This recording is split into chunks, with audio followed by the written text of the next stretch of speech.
Hey friends, thanks for hanging out with me today. This is my second composition notebook art journal series, and my daughter just had a birthday, and I am going to use some gift wrap from her birthday.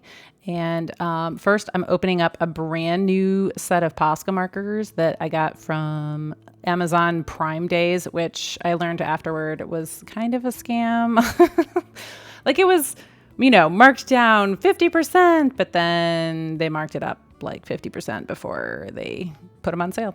Anyway, so I'm doing a quick color test, and I saw that these both say orange on them, but as I looked a little bit closer, each marker has also a number. So even though they're both called orange, one was a 4 and one was a 3. So they're very similar in color, but just a little bit different. So I like having a reference so that as I am trying to choose my colors, sometimes the caps are very misleading. So I'm excited because these are a smaller tip than the other kind of Posca markers that I have. So a lot of times what I want is a thinner line. So I'm excited to use these. So I started with a little bit of paint that I had just brushed on this background.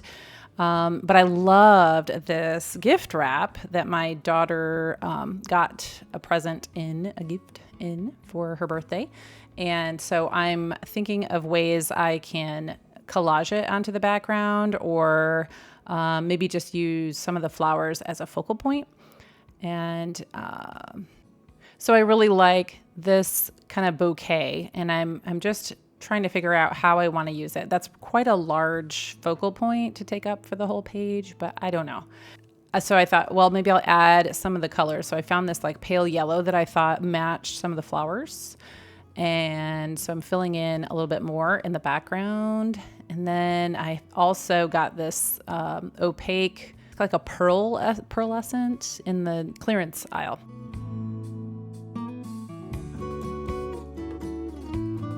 I realized that I got something stuck to my little safety page there. So I cleaned that up and dried it off. And then I realized, you know what? I am just not liking the background with my page. So I am going to actually kind of change gears, and I'm going to collage the entire page with the gift wrap. So a lot of times I'll start with paint and then use some kind of collaging on top of the paint, but I'm going to kind of reverse roles this time and start with the pattern collaging and then use paint on top.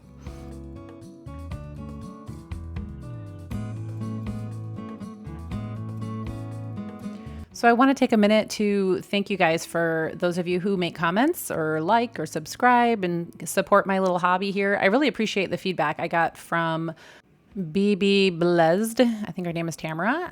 Thank you for letting me know that my music can be a little loud in your earphones. So if you're in agreement, you can thank her. I'm going to start recording at a lower volume so there's not such a blast in your ears. Which I just started editing with headphones myself. And so it does change how I perceive the volume of my music and everything. So I'll try to be a little more gentle on your ears.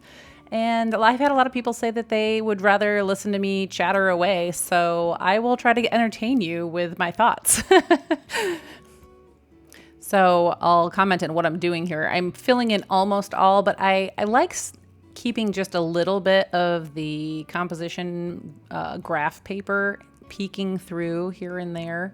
So I'm kind of debating how much to leave exposed. And so like you can see, like there's a little bit peeking through, and I was kind of debating on that bottom piece right there. But then after looking at it through my camera, which really helps, I'm kind of going on a tangent here, but even if you don't record your process when you're working, it really does help to snap a quick picture with your phone and then look at your page on your phone. There's something about that. Oh, here I'm just pointing out the little peek throughs there. But that will help you if you're just not sure if there's anything missing or if it feels balanced. Sometimes your brain just can see it a lot easier on a screen.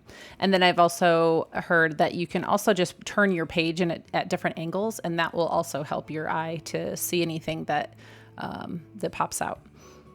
So I had created these stencils just out of circle cutters in the past, and I am taking my plum paint, which I tried to match to some of the color in the pattern. And I have no clue what I'm doing yet. I love that about art journaling is that you can just start out with no plan and you literally make it up as you go. So I got a little smudgy there, so I had to wipe it off, but so I started with circles and I decided I don't want to go too crazy. So on the other side, I am drawing some thick lines that vary in length or width, I should say, down the outside of the page. I like to have sometimes elements kind of come off the side of the page. I think it does something. Anyway, so I'm just making some fun designs here. And so I just got back from vacation. This is the first page I've done in probably 3 weeks. Whew, I really missed it.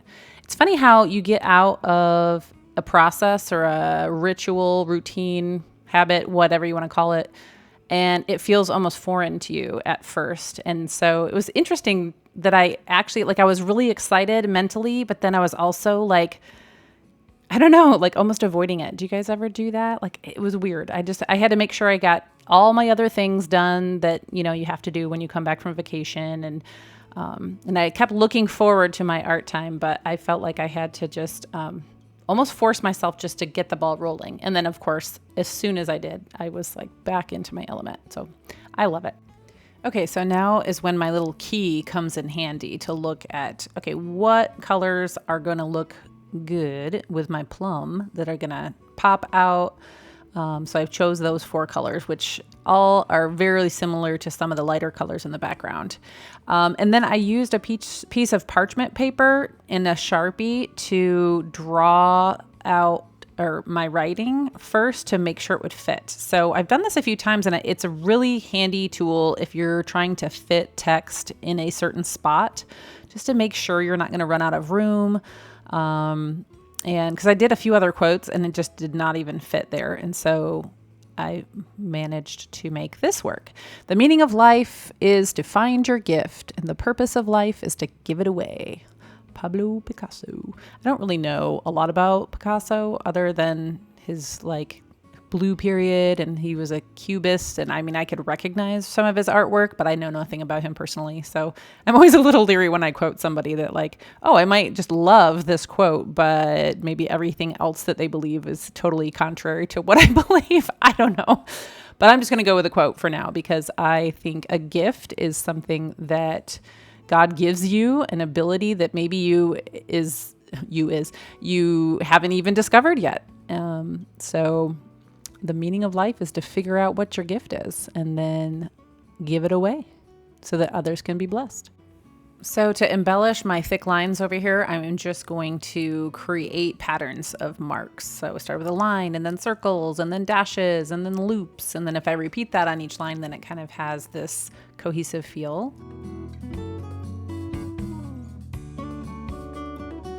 So I'll tell you where I went for vacation. I'm originally from Michigan, and so I went up to, my brother has a place in Traverse City that we all get together on, and then we spent time at Mackinac Island and Sleeping Bear Dunes. So if you guys have ever been to either, you'll know it is so beautiful. Here, I'll show you a couple pictures.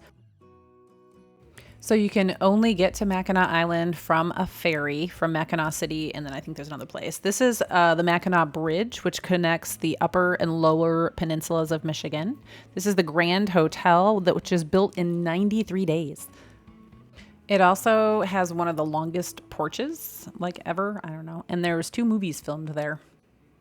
Okay, this is called Arch Rock for obvious reasons, and we stopped on our bike ride and hiked 207 steps up to see it.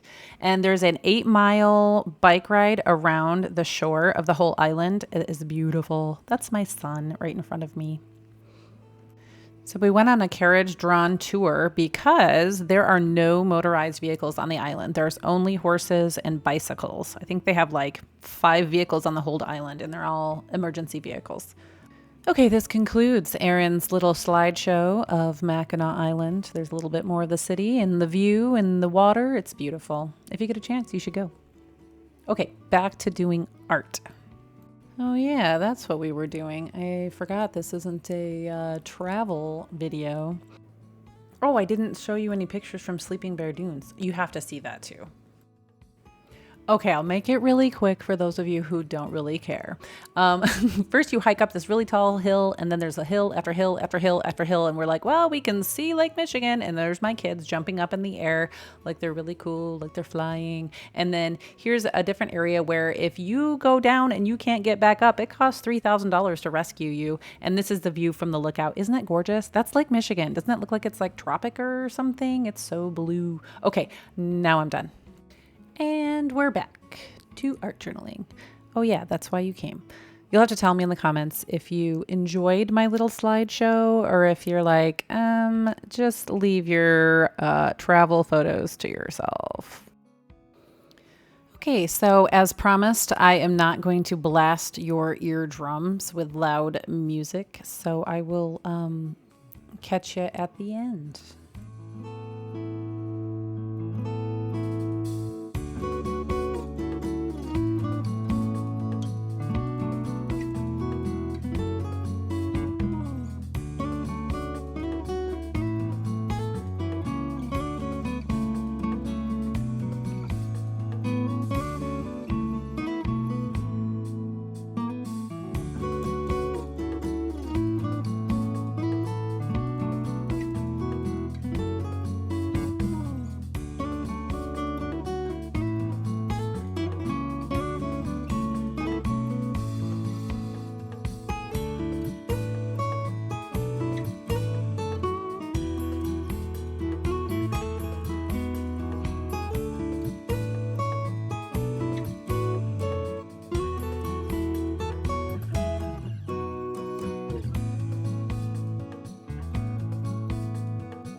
Well, thanks again for hanging out with me today. Hope you enjoyed watching my process and that you feel inspired to go make some art of your own.